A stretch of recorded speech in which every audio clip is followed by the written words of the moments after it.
joining the program here. Last college football one before we go back to NASCAR. There's very few things that will make me direct my attention away from NASCAR at Bristol. But something did on Saturday night, Marty. What Deion Sanders is Deion doing in Sanders. Boulder, it is I don't know if I've ever seen it. Can you describe what the impact he is doing, not on just Boulder, not on just the Pac-12, but what he's doing to college football and its landscape in general? First of all, a great man. I got to know Coach Prime a few years ago. He was at Jackson State, and he and I did a fishing event together down in Dallas. And I'd never had the opportunity to sit across from him and try to gain wisdom. And I was just blown away with his amazing. Look, it's one thing to have it in you. It's another talent to be able to disseminate that passion and that information and wisdom. And nobody does it like he does. And what do we want in this life, gentlemen? We want hope and we want belonging. And he has instilled both of those, not only in that program and that university, but within the young men under his tutelage right now. And I love it. I love everything about it because he said yes to be in the book, and he and I just couldn't make our schedules mesh well enough to make it happen. I will get him eventually because he's just so damn smart, and he's not worried about conventional, like all the conventional methods. He does Deion, and these young people gravitate to it in such a unique way. He reaches them on their level. His faith is so strong. I don't know what the rest of – I'm not a good prognosticator at all. I'm a terrible game picker, race picker. I'm just not good at it. So I don't know what the rest of this season looks like. They got a really difficult month ahead here for the Buffs. But he's already shut any doubters up. It was a one-win football team last year. One win. They've won 3 already. He walked in. You guys understand sports. It's so hard to flip a culture. It's so hard to come into something that is inept. Uncompetitive isn't even a strong enough word. And go, okay, some of you players aren't going to be here. We're not going to operate the way that those of you who get to stay are used to. It's a new day, and we're flipping it. And I'm bringing my guys with me, and we're going to do this a different way. And it would be one thing, it's one thing to say it. It's just like Brian's read some of the book. Trey, I don't know if you have. You earn trust in young people, anybody for that matter, through proof of your actions and proof of your words. And he's backed up every freaking word. And his son, both of them, are straight up ball players. And I think that has an impact on the talent, the perception of the talent at other levels of football. Because, Shadur and Travis Hunter, these guys chose to play for Deion at HBCU. And those guys are tearing college football apart. So congratulations to all of them. It is the story of college football. Well, first I need to apologize. I said you went to Giles. I mean, you went to Galax when obviously you went to Giles, and I knew that. And I'm going to have friends text me while listening to the interview, like, I can't believe you got your high school, Southwest Virginia high school's mixed up. Come on, Trey. Come on, dude. I did. And my bad on that. But Southwest Virginia, as someone, who lived in that area for 4 years and understands how important college football and NASCAR is, like, you obviously have covered them both. How important are those two sports to kind of the fabric of those communities? Extremely important. And it goes back to identity. NASCAR is relatable to rural Southern people. It just is. And that's its roots. And all of us are very proud that is a sport that was born from good old boys in the rural South, run and shine. all over the Southland. And, of course, it's grown and expanded. But I was talking to someone earlier today. I was doing a show that was based in the Northeast. And it's interesting to me how Northeastern sports fans love their pro teams. That's their identity. Philadelphia, Eagles. New York, Giants, etc.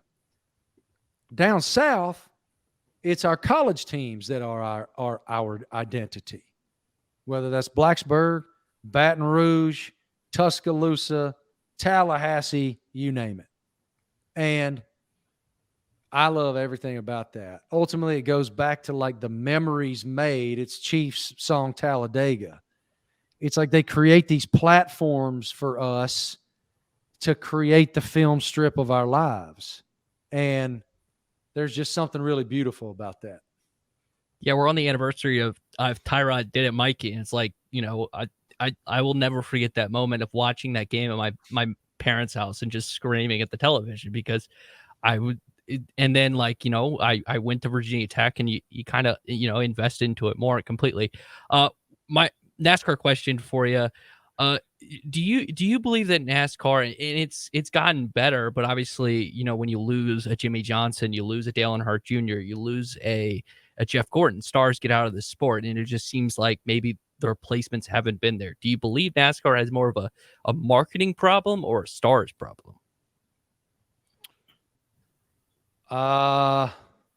That's a tough question.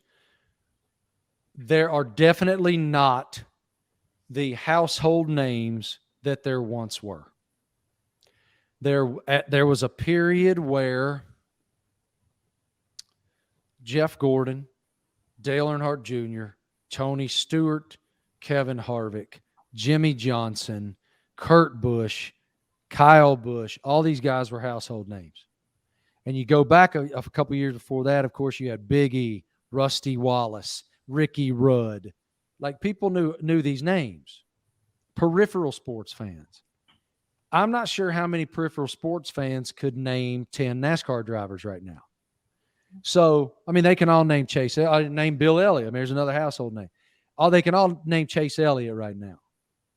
But could they name some of the other drivers who are excellent talents? Don't know.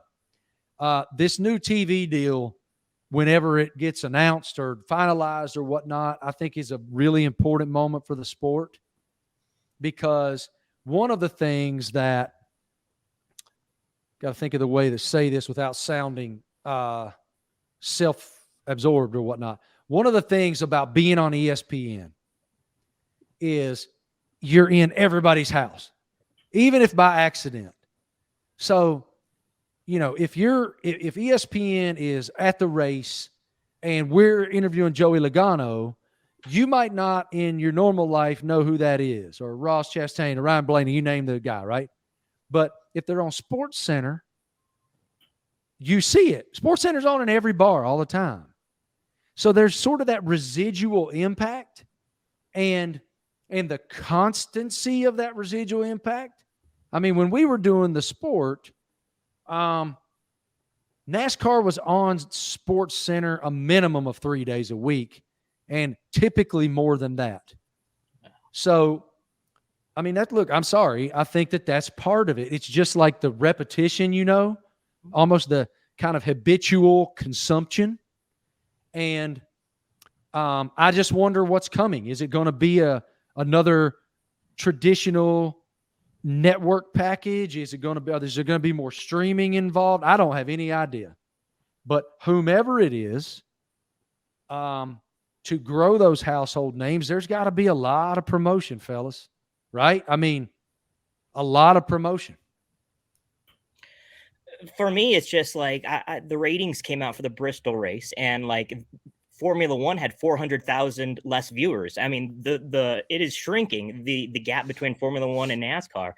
Maybe the new NASCAR documentary on Netflix. I don't know, but I do think the TV deal is going to be something to watch for. I know you got to run, Marty. Last but not least, this book comes out Wednesday, September the 27th.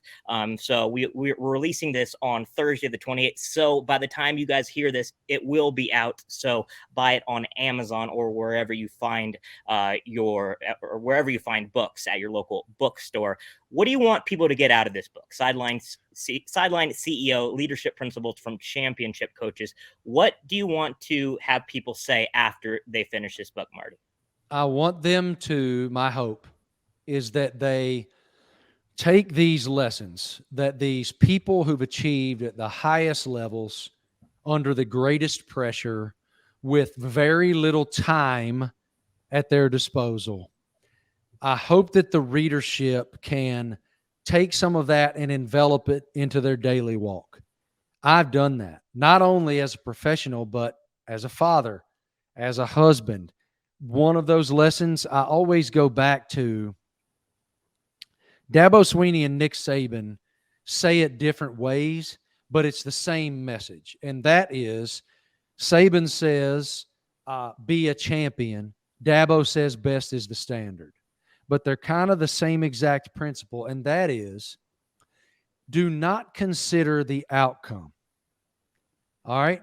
If you are doing what you have to do every single day to be your best, then you have the opportunity to be the best. It's an inside-out approach. Saban, the goals pyramid down at Alabama on the wall in the facility doesn't say win an SEC championship. It doesn't say win a national championship. It says be a champion. Do everything you're supposed to do every single day to be a champion, and thereby you might have the opportunity to win a championship. And that's applicable in every single facet of our lives. You be where your feet are, because if you're considering the outcome, you're forsaking the joy in the journey. And I want to live the joy in the journey. I don't want to have anxiety about what's going to happen. I want to be great right now so that I can at least in some way help determine what's going to happen. And go for it. Go ahead, bud. Oh no, I was gonna say, like, I didn't realize how much this book has already changed, just like how I lead and then my trust. And I'm only through 2 chapters. I can't wait to read the rest of this book because it's already changed just my perception of stuff. That makes me so happy, man. That's the ultimate endorsement, and I appreciate you sharing that with me. I do think that people will get, teachers, coaches at any level, business leaders, I just think that people can kind of take nuggets and morsels from this and go, oh, I did a speech on Sunday, and there was a high school football coach there, and he was continually trying to figure out, he had all these sayings. How can I get it to the player level? And I said that thing I just told you guys about be a champion. He's like, holy bleep. That is so easily understandable and digestible for my guys. Thank you. And so that's my hope, brother. I hope that people can kind of take it, bring it into their daily walk, and hopefully find fulfillment in growing as an individual. Once again, Sideline CEO, Leadership Principles from Championship Coaches, forward by Tim Tebow.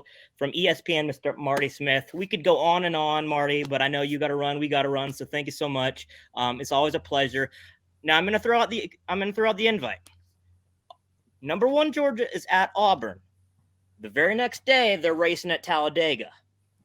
Will we see you in Talladega the next day, my man? So for many years now, I have said I was coming to the Talladega Fall Race, which for the record is the greatest race on the schedule. All right. Greatest race on the schedule is Talladega in the fall. Okay. I've yet to make it.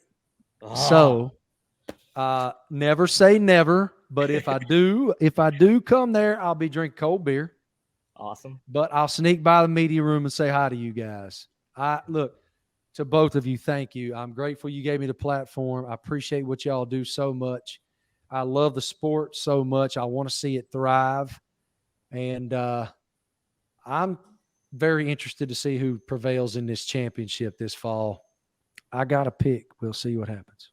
I'm going between the 11 and the 19. I think Truex has changed, And I think Denny's on another level. I think it's going to come down to the 11 and 19 in Phoenix. I think that's a very, very astute prediction, Brian. Coming from someone who just told you guys earlier, I'm the worst prognosticator in the history of man. But I do agree with that. Someone here maybe have already picked Denny Hamlin at the start of the playoffs, unlike someone here didn't. Okay, uncalled for. Once again, uncalled for, Trey. Just saying, Marty. I just want Tell to. me. I try to You're keep killing this. Once Thanks again, so much, man. Marty Smith, it's always a pleasure. Thank you so much, and hopefully we'll see you in a couple weeks in good old Alabama. Thank you, buddy. Thank you, guys. Have a great one. This is Austin Dillon, driver of the Bass Pro Shops Chevrolet. Make sure to hit that subscribe button. Also check out one of those 2 videos beside me. Visit frontstretch.com for more racing content.